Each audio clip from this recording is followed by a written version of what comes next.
Well, good evening once again, and a pleasure to be back here with all of you. Of course, we've been back for 3, 4 weeks or a month. I don't know anymore. It is so funny because when you are there in America, in Ananda Village, we've spent how long? Like over a month, probably, or around a month. And you're in this dreamland, and then you come back to India, and within 1, 2 days, you forget all about that dreamland. It's like it just you come back to this reality so fast, it seems to me. But of course, a lot of the memories remain, and somehow it seems like it all happened so far away, so long ago. Is very funny in that way how time works. And anyway, but of course, last time you heard from a few people about their experiences of Ananda Village and how it all was, and they give also a description of what all happened. So don't feel like we need to say much about that. In fact, we are trying to figure out what are we going to say. But we were blessed, at least Shamini and I, that we have gone to Ananda Village already a few times. This probably was our 4th time or something like that. So it was not a new experience for us.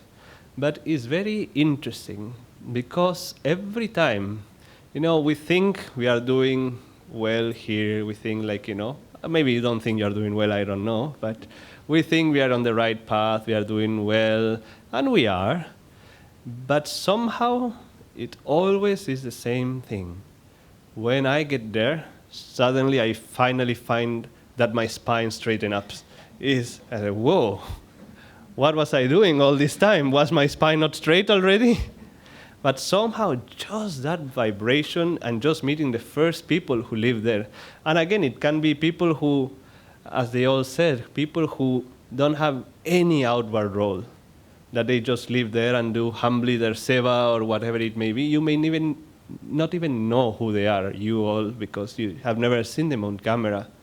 But even speaking with normal people in Ananda Village, they suddenly, you feel like your energy, yourself are straightening up, and you feel like, yes, I'm doing okay, but I need to do more. I need to do more for my spiritual life. And that is probably because a lot of the magnetism of the place, and because people there just fully dedicate their lives, and the magnetism of the place helps them with that.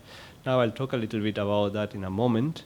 But one really fun thing, and can be annoying sometimes perhaps, I don't know, of the village, is that there is opportunity for endless satsang. And depending on who you are, whether you like it or don't like it, I think it's a wonderful thing. But it happens sometimes, maybe you want to go for a walk or a run.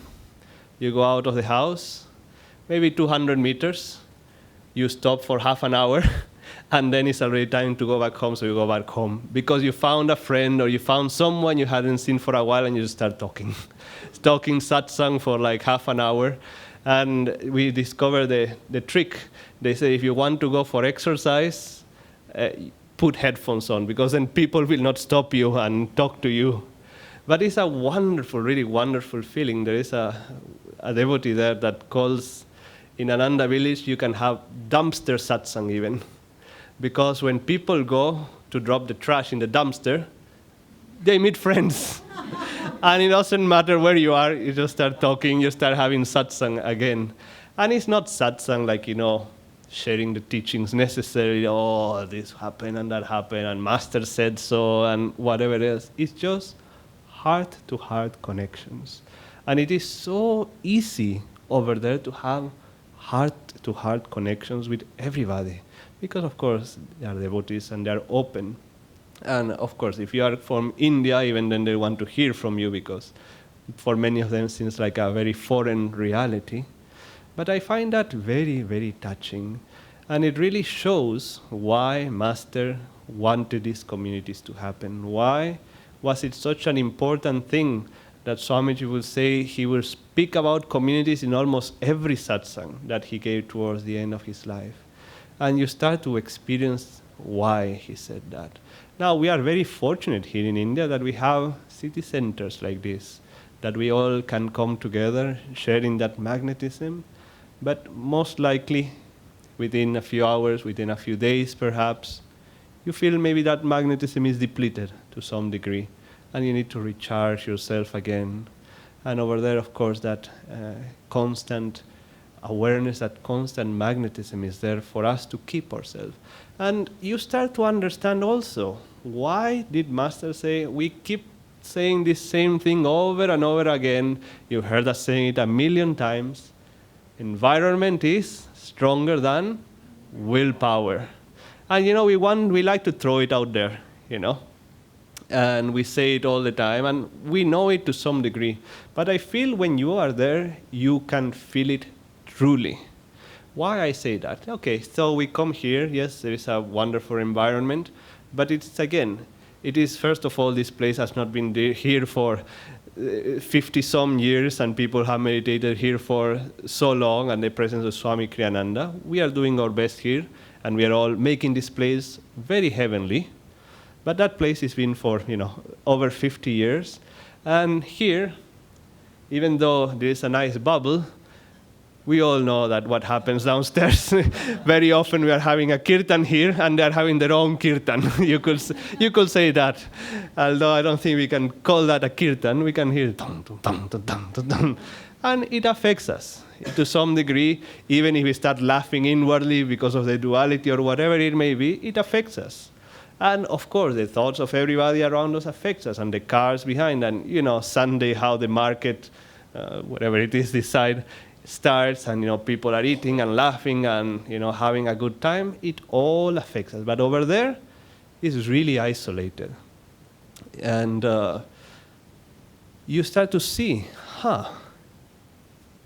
when I'm here, somehow, even though I didn't do anything, my desires for other things are going down. My thoughts, my worldly thoughts are going down. My wanting to, even just enjoy some food outside or whatever, starts going down. Everything worldly desire automatically starts going down without you putting any willpower to it. And I have seen this every time when I go to Ananda Village or when I go to Ananda Assisi, that things that were so normal back at home or here in Pune or wherever we were at the time, somehow they don't attract me anymore. Let's say wasting time on YouTube or in any of these other things. I just don't feel like doing it at all. Because the spine is being straightened, again, just out of the magnetism of the place. And I find that to be a wonderful experience. I had to say we had this a little bit more when we were all living back outside in Watunde, because again that was very isolated. But that place is just, Anandita mentioned last time, the temple of silence. They call it the temple that meditates for you. Because again, you just go and there's so much energy, and people have meditated deeply so much, so many years that, again, it just helps you. So environment is stronger than willpower. You can experience it in the deepest way that I have seen when you go over there. Of course, here as well, because outside and inside is a tremendous difference. But I didn't know there were even deeper levels than that. And deeper levels also in everything else, honestly speaking. Now, you think that we are good at music, for example. Well, let me tell you, when we go over there, we are like babies, almost. When I feel that whenever I go to Ananda Village, not only my spine gets straightened, but I also realize how much I need to refine in myself, whether it be attitudes, whether it be like my level of energy, whether it be just my music abilities. And every time we go there, it's like, wow, this is what a choir should sound like. This is what singing is. And don't get me wrong, we are all doing a wonderful job. But it's just, again, how can we take it deeper? When you go there, you realize that people have really specialized in things. Now, we talk about oftentimes the 1% and all that Master said, if you do 1% of what I teach you, and it can be taken in different ways. But I feel that over there, because there is so many people as compared to here, people have the ability to specialize. So those who are doing music, or many of them, are just focusing on the music or in the arts. And there's a lady who does dancing. There's others who do plays. And you can see how their attunement to master and to the path has increased because they dived deep into this one particular aspect. Because obviously, whatever master has given us and Swamijis are expressions of truth. And we can trace back those expressions to the truth itself. And it is just amazing, again, how much we can refine our meditations, or attitudes, or skills, and our devotion, and how much we can refine our self-offering to God. And that's one of the reasons that I recommend everybody to go. Not so much, yes, the pilgrimage is wonderful, but also puts your, not to compare in the sense, oh, I'm doing so bad or whatever. I am where I am. We all have things that other people don't have. It's not about that. But it shows you the potential of where you can go because of how much people have gone deep over there. And we have other wonderful examples here in India. But somehow when you're there, it's all that you're thinking of. It's all that you're seeing. And in that, you really feel that your spiritual life can take a big leap forward. So those are a few things that I wanted to share, and I wanted to encourage you, and encourage you to test the environment is stronger than willpower even when we are here. When we are here, we don't have to go over there per se. When you are here, also say, well, let me put my worldly desires, my worldly talks, my worldly things to the side, at least for these 1 hour, 2 hours, and let's together bring that spirit of master in every interaction that we do. So that, we can also create this kind, not to be artificial, not to say, oh, master, but just to try to relate to each other from the higher self to our higher self.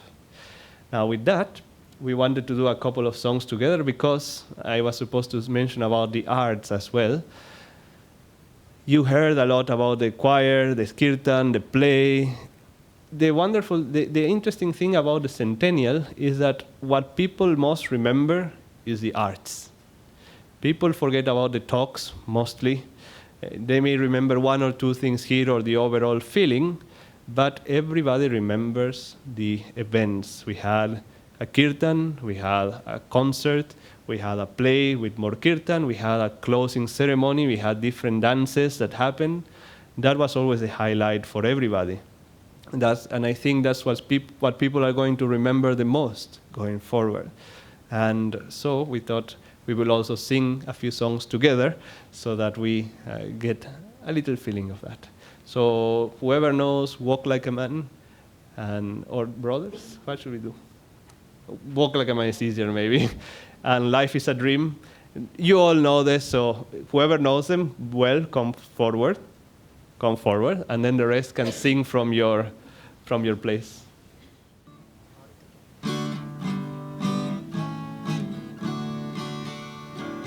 Walk like a man, even though you walk alone. Why court approval once the road is known? Let come to will, but if they all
awaits you. Go on alone. Go on alone. Go on alone. Thank you, Bharat. We have been having some wonderful sharing from since last week and this week, and hopefully more, because there are more people who have visited and are yet to share, and I think we'll hear them too. So, like Bharat said, this was, I think, probably my fourth or fifth visit. Wasn't new, but it was a conscious choice to honor and to celebrate Swamiji's life. And the years we spent with Swamiji while he was in India are special, not only for this incarnation, but for all eternity.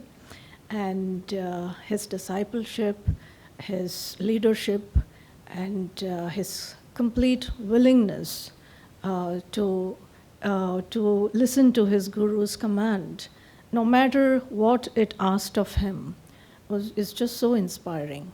And some of those moments are very alive within me even today.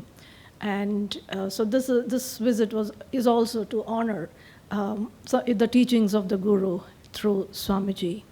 The greatest gift in my life is, of course, the presence of the Guru brought to me by Swamiji.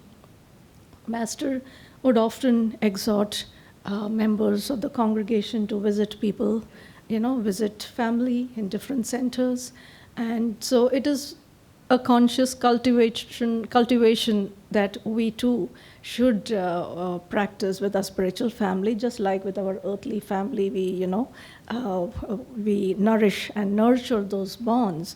Likewise, include the spiritual family too in the expansion of our consciousness, in the nourishment of soul relationships, soul friendships. There were quite a few times when at the village, every time you visit, you find a friend from the past. You find somebody who just recognizes you. I mean, you don't know them, you haven't met them before.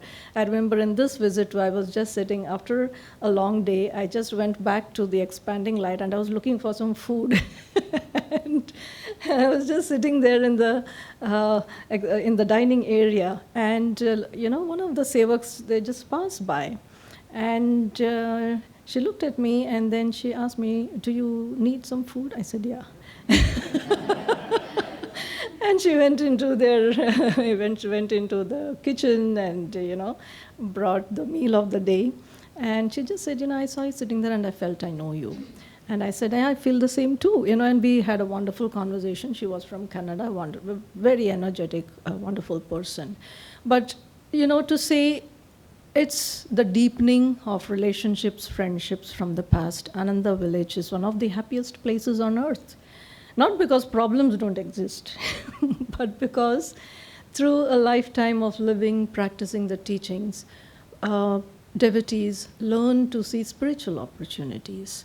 And that is what I see time and again. And I think it is the teaching we bring away every time, you go to a place of higher awareness, of higher energy. You cannot come away without being touched. When I went for the 50th, my lesson, every time there's a message that is what I've experienced during my visits to the village. Every time there's a special takeaway. During the 50th, some of this I've already shared with people here. During the 50th, the message was to get more into the spine. Like Bharat was saying, you just enter the temple of light, you meet all of the, the Guru Bhais who have been practicing the teachings for so many years, and you see that clarity in their eyes, and you see the easy smile on their face. And it does lift the energy up your spine, and it reminds you, what we are here for. Who are you? What is the purpose of your service, of the seva that you do? It's to remember and to reawaken that consciousness which we have forgotten. And so every time you meet one of those old friends, of course, who have been here to found the work in India, and we have spent time with them. Ramaniji is a special name I recall. We just went to meet her at her house. Such a joyful soul. I mean, it was just greeting them, and sometimes just spending time with them. It was, of course, a busy time with the centennial, but whatever brief moments you got with people, they just like eternal memories. They stay with you. And like I said, to stay inspired, it's a conscious choice. Yeah, you are in a wonderful environment that will lift you, but it's a conscious choice not to get critical, not to get judgmental, because if you do, you lose the inspiration of the environment, you lose the environment. So that was one of my experiences for a brief moment when I got critical about something and I realized, oh, and I realized you can be in the environment, but it is your choice to stay attuned with the environment. And we need to practice that attunement. We know as a teaching that in this world of duality, there are layers to this universe. It's not just what you see. It need not be the principle that what you see is what you get. You can get what you don't see too. You can get what is not visible too. And there are layers to plumb in Ananda Village, in that consciousness. I've often felt in visiting that place. Imagine 200, 250 people in that 800 acres, meditating every day, striving their best to practice the highest. It's uplifting the world. It is Master's mission. When Swamiji or somebody asked Master, is this a new religion? And Master said it's a new expression. We stand at the cusp of, a big transition. And that special dispensation, we see Ananda Village is a microcosm of that special dispensation.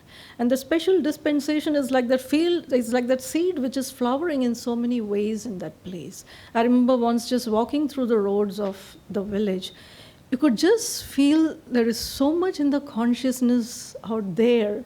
And the thought just came to me, this was a few years back, and the thought just came to me, there are many books waiting to be written. Because imagine what it takes to build a work of Satya Yuga in a Dwapara Yuga which is not yet mature, but is still just, getting weaned out of Kali Yuga. The consciousness, the power that Swamiji drew by his discipleship from the Guru is life transforming. But we just want to keep tuning in. What's happening here? What's happening behind the scenes, behind the appearances? Can the veil be parted? And it's a good prayer to make every time, not only in the village, but wherever we are. Master, can you lift the veil a little bit and show me a little of, part of your design? How the cosmic design has become you and me, individually, personal yet impersonal. And the village it's a maturing of that consciousness that is striving to bring the light of the Master and Swamiji's vision not only into their lives, but also into the upliftment of the world. Because that special dispensation was not just for it's interesting. I was just reflecting on those two words, special dispensation. It is so broad, it is not definitive at all. Except that in that special dispensation, probably the one definitive essence that you can bring to that phrase is the upliftment of all humanity in an upward direction as we move into a higher yuga. And that is why Swamiji said the practices, the teachings, the principles that Master brought and that Swamiji brought life to through his discipleship, through his books, through his music, through the arts, it will define Dwapara Yuga in the years to come. And each one of us is blessed to be given an early preview of it and to be that channel, that window through which even generations to come can be able to get a glimpse. That was another one of those special moments for me in the village, to see the younger generation just coming in and taking, they hosted the event. And it was so beautiful to see so much harmony, love, peace. I remember when we would gather for the Karma Yoga. Such dynamic energy. We start with a prayer, the call in the voice of Sundara and Nanda Devi, they would lead the seva. So much joy. And, and then and there they would assign seva. They would read out a list of items and they would ask, okay, who wants to go where? We choose our, the seva. And we would show up and just such openness and friendship. I remember at one of the seva, we were at the temple, it's the famous Hansa temple, the building, the design, the architecture for which was given to Swamiji in a dream. So I was cleaning the blinds of the window blinds. And they hadn't cleaned it for some time. So, of course, it was quite, what you say, the dust had to be really scrubbed. And I didn't realize, so in my enthusiasm, I kept scrubbing, and it snapped. One of the slats snapped, and I was like, oh my God. And, I kept it to myself for some time. How do I now reveal this to the person who is overseeing this task? And so when the time was right, when she was taking a pause from her seva, I told her, I was trying to clean that slat, but, it snapped.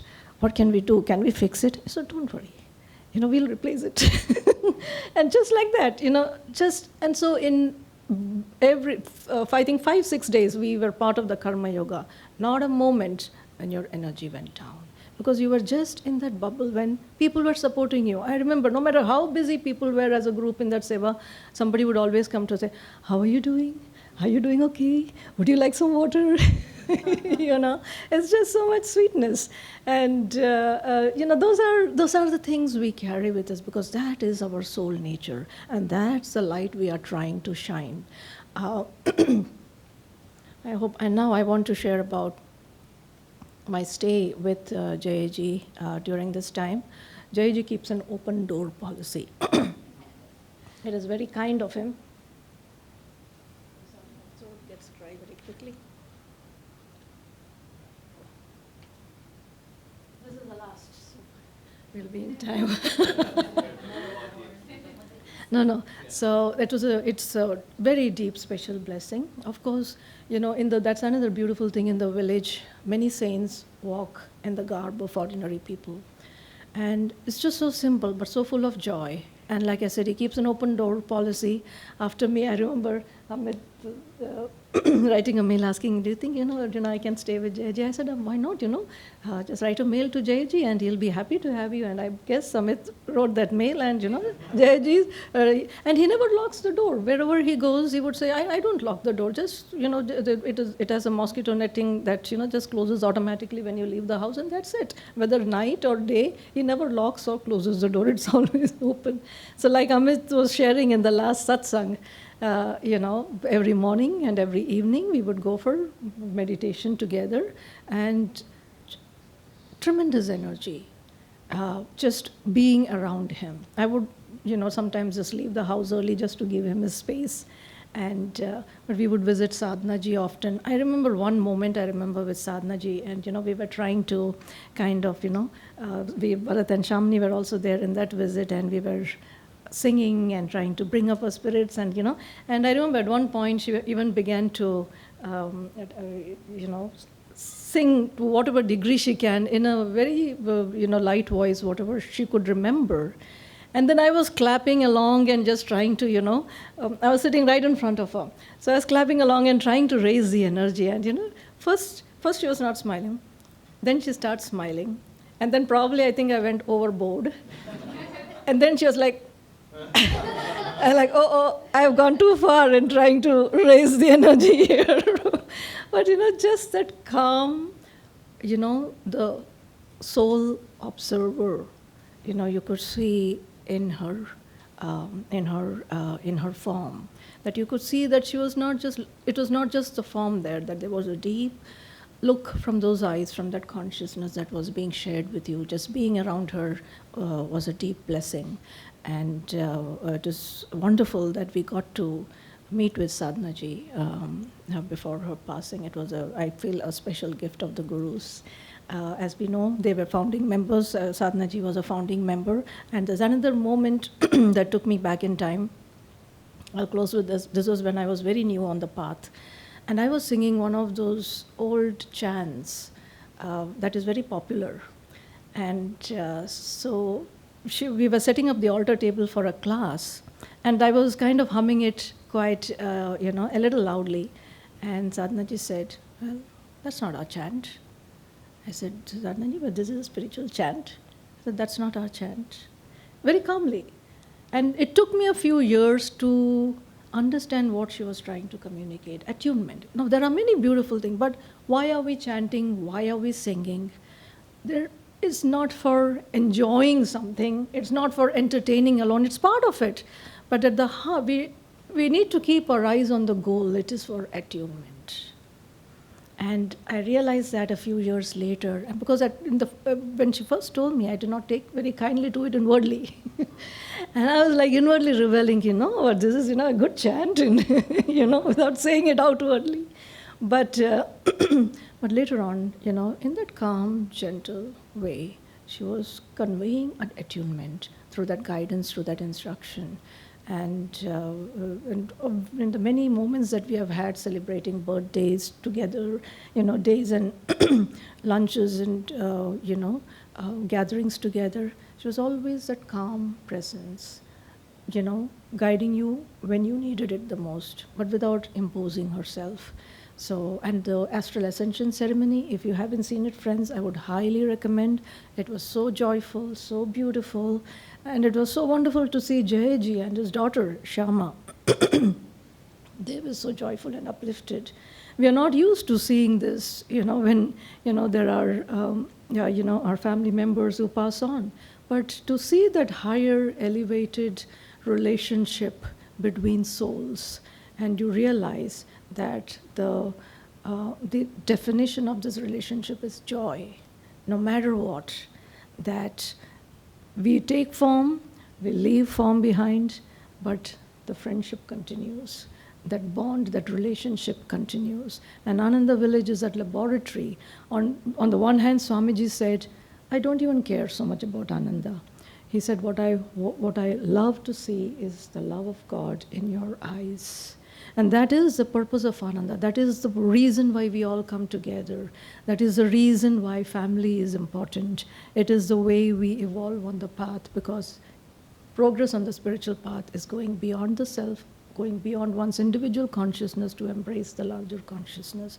And that spiritual, intentional spiritual communities are part of the special dispensation that Yogananda ji brought through Swamiji. And what a gift. What a gift that when Ananda was created, and even when we celebrated 50 years, not many that were created at the same time, succeeded. Ananda is one of those rare organizations. Why? Because God is at the heart of it. As Master said, I live here. The first time I walked into the expanding light, the Ananda Village, you just felt you're walking into Swamiji's and Master's vibration. And that is what we are all trying to create in our own way, in urban setups, in our homes, wherever we are, through this temple, through our many temples, many churches, many channels of light. So let's continue to bring that gift of light to all our brothers and sisters around the world. And let's keep visiting one another. Om.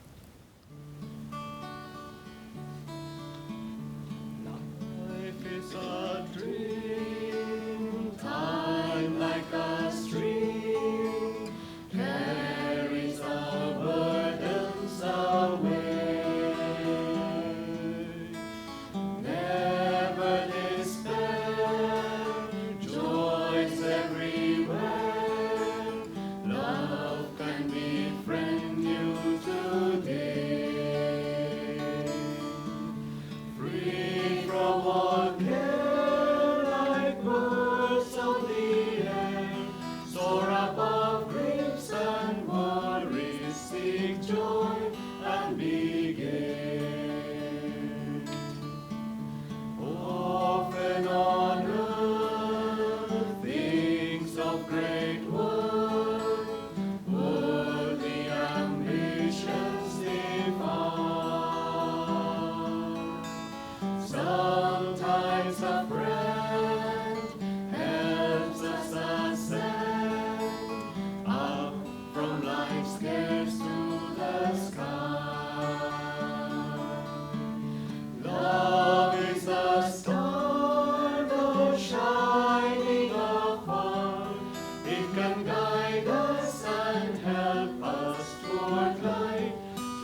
Thank you for the sharing and also for this opportunity. And it's a good idea you both had for this sharing, actually, because we were talking, all of us in the office, and like they were saying, we were like, what are we going to say? This seems like 2 months back. Like, I can't even remember what happened. And then I think some of them, maybe Bharat told Anandita and you guys that 7:30 is too long. I don't think we will make it. And so I'll try to keep it short so that this doesn't go till 8 o'clock. But, just adding, maybe I was thinking I could more add from a few little people, and maybe that may be fun for you all to hear. Just experiences like illustrating, hopefully, some of the thoughts I guess everybody has been sharing, which is what was coming to my mind, the memories that come. And also, as I was thinking about this, one of the principles Swamiji told us again and again was why come together is come together in friendship to support one another in your efforts. That's Ananda also, right? It is not just on your own in your house thinking about yourself, your progress, your Kriya practice, how much have I grown, but how much am I sharing with others? How much am I helping my friends? And in a way, I think from what they all have shared, that's the main thing that stands out, no? That illustration of friendship, of divine friendship. And also we think of Master, we all know about the garden party, which we have heard of. And he thundered out there that thousands of youth must go north, south, east, west, start these communities. And in the end, what was his vision? He said it very simply in 4 words, basically. They should demonstrate that simple living and high thinking, those other concepts, brings the highest happiness. And you think about it, you simplify, right? As Bharat was also saying, when we are here, it's like somehow, now Monday is our day off, and suddenly the phone will start going to Zomato, and all those things will start coming. Over there, I suddenly realized after 3 weeks of being there, wow, we haven't ordered any biryani. And I'm perfectly happy. It hasn't even been a thought, Simple living. It's like, what does that mean for us? And of course, for us, I think that's okay. For Indians, I think that comes as a base, in the simple living scale.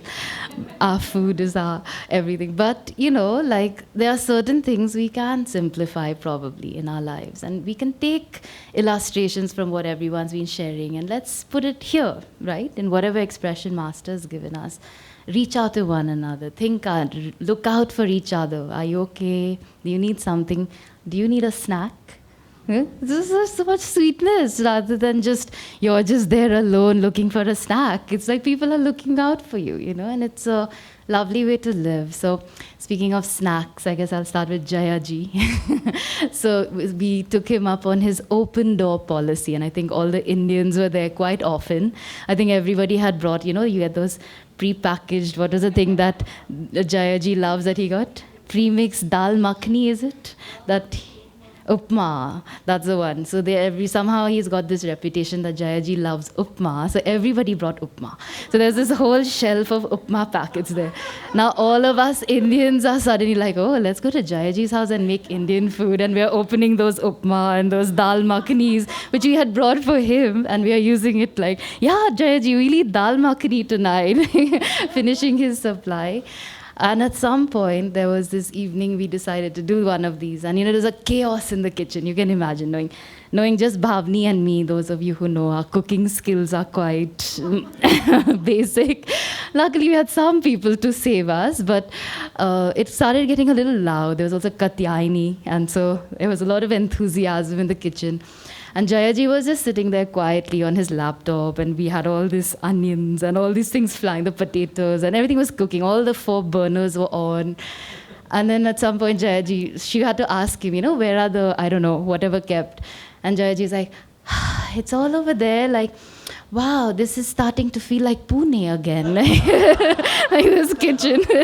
And we were just like, maybe we should speed it up.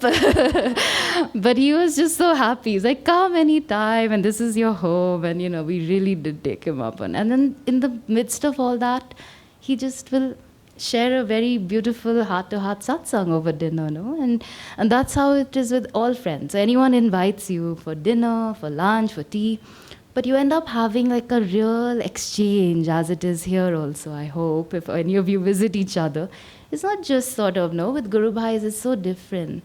But there, and I think I had mentioned this in Guru Purnima, which some of you loved, and you mentioned, just having a whole community where everyone's a kriyaban, right? And you think about that, and we've talked about it, but it is so interesting to reflect, because then the general vibration of the community, everyone's trying their best, and so the thoughts are lifting up, the thoughts are thinking of God. It's not just thinking about something mundane. And of course, like Bhavani was saying, everyone has to choose to make that effort. So it's not like by chance, because you're there physically, it's just happening. People all have to cooperate. There's a flow of energy, right, that you're being a part of when you go there. And I was thinking of this thing also that, Swamiji said one time in a talk, and I thought that was very interesting, that he went for a walk with a few friends some years ago. And at some point, he took a step and he said, wow, this feels so peaceful all of a sudden. And then he turned around and he realized that they had just re-entered the boundary of the property. So over there are no fences, and it's all just sort of very raw, right? So Ananda Village will end, but the road keeps going, and you don't know exactly has the village ended or not. But isn't that interesting? He took a step and he realized, oh, the difference between Ananda Village versus even just a step, he could feel a difference of peace. And in a way, it's like this little bubble of master's energy that you enter into when you go in there. Because it's also self-contained, so you don't need to really leave the village. Once you go there, you're kind of there. And once you exit, you kind of again start to remember, oh yeah, supermarket, and all of those things. And not that person's not a kriyaban at the soon, but if you're in the village, the guy selling your groceries, the guy who's like doing the gardening, everyone's just, it's always an exchange of energy, no? And it's again a beautiful way to live, which we don't realize what's happening until you exit from that, and then you kind of have to maybe adjust yourself and whatever not. And in India, I enjoy very much, just as a side note, coming back, there's one lady here on the road who sells very beautiful, she makes these herbal drinks, very healthy. Some of us have, I think, checked her out. And she, so I used to go there sometimes, before going to the village. And when I came back, I was walking here for sadhana one morning, and then she was like, hey, like waving out like this, And then I went there to say hi, and it was like an old friend. I had gone maybe twice or something. And I realized, hey, actually, in India, we're blessed. There is also that with everyone around, It's not a stranger kind of give me money. Here's your juice ticket, go. It's a friendly vibration. But if we can do that more consciously also as devotees, looking out for each other, and just seeing and bring that into our lives. And I'll say maybe one more thing about, two more things. Speaking of keeping it short, this is when we realize when something touches your heart, then you can keep going, no? But so one is about, this flow of energy which we are in there, no? So at one point, I remember I had to go to the office because I hadn't brought my laptop and all that, so I'm not going to do any work. But some Zoom call meeting came up, and so I found that, I had to be there for that. And also I need to take notes. And any of you who've worked with me, I like to take notes, and lots of notes. So I need lots of paper. So I went to the office, and there was not many people. But so I went looking, and there were like a couple of devotees. So I went to them. I said, I just started. Like, I need basically a piece of paper or a notebook and some pen. Where can I find it? And just in that moment, this devotee walked in, entered the office with this like thing of notebooks, and just like entered like this. And I just didn't finish my sentence, no? I need a notebook. And she came in and said, I was just clearing out my office, and I thought if anyone needs these notebooks. And then these two devotees were like, and one of them said, And we think Master is not looking out for our every need. And it was just again, no, we could miss these moments. When here we're just like, it happens to all of us, I think. But in that you're more conscious, right? And it's just like even the smallest thing, there's a flow of energy going on. People are sort of tuning in that way. So it's a beautiful way to experience. And the last thing I wanted to talk was a little bit about family. I'm going to move back because this AC is hitting my throat. So basically, I don't know if any of you right now, I'm not sure, but some of you may have met Bharat's brother and sister-in-law, Surya, Vayu and Surya, and they live in the village. And they used to live here, then they have moved there now for a few years, and they have 2 children, basically 5, almost 5 and 7. So little kids. And it was our joy, we got to have a home in Ananda Village this time. So we were there for 3 weeks or so in their house. And, just they go to the school, the Living Wisdom School, Ananda School in the community. And, we hear about, I think many of us have heard about Education for Life. We love it. Some of us have even tried to do things with children here, in Pune with the family camps and workshops and try to bring these principles, right? But from the outside, we don't know what is a Living Wisdom School. Like, what does it look like? And I was telling them also the whole time, I was telling everyone who was visiting the house, like what a great thing it is to live with the products of Living Wisdom School. To be behind closed doors. Because, kids can be somewhere in the school. How are they behind closed doors? Only maybe the parents get to know, right? But this was so much fun because there's this book one of our Education for Life founders has written. It's called Calm, Compassionate Children. And it was just lying there on Surya's table where I was staying. And at some point, after a few days of staying with them, I looked at that book cover and I was like, oh my God, this is it. I'm getting to experience the product of a Living Wisdom School. Oh? Calm, compassionate children. Just, kids who were like very tuned into adults' realities. Which I was thinking, I don't know how you all were as kids. I don't know when I became aware of anyone else's reality, And certainly, kids are usually in their world, but they were very much sensitive to the adult's reality. So the girl loves to paint, which is, again, if any of you know, I love painting.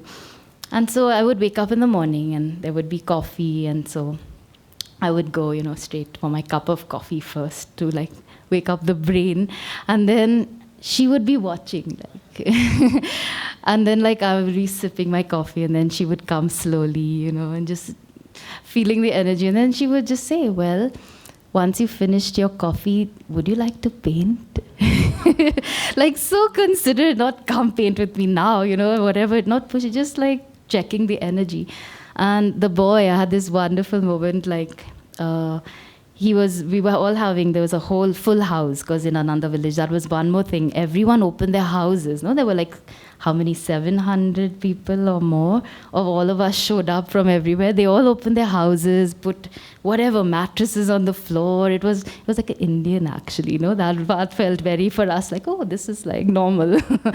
But so this house was full because they were hosting many people in the house. And at some point, the little boy over breakfast took they have a beautiful deck, overlooking this valley like this. And the boy took his breakfast and went to sit outside. He's not even 5.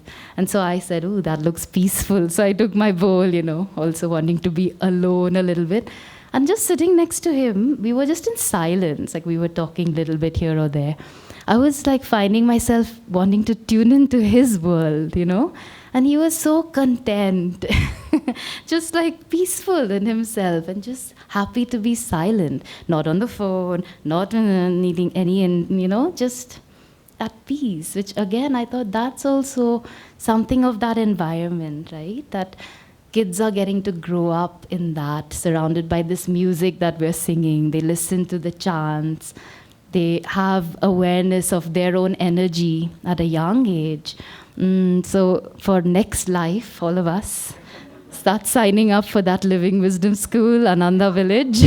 Admissions open. Nita's jokes, for a small donation, you can have next life admission in advance. But yeah, so these are few little experiences, and hope everybody really will get a chance to at least go. But even if we can start putting some of these into practice, our lives really becomes very meaningful, isn't it? Just simple living, high thinking, it's the greatest happiness that we get. So,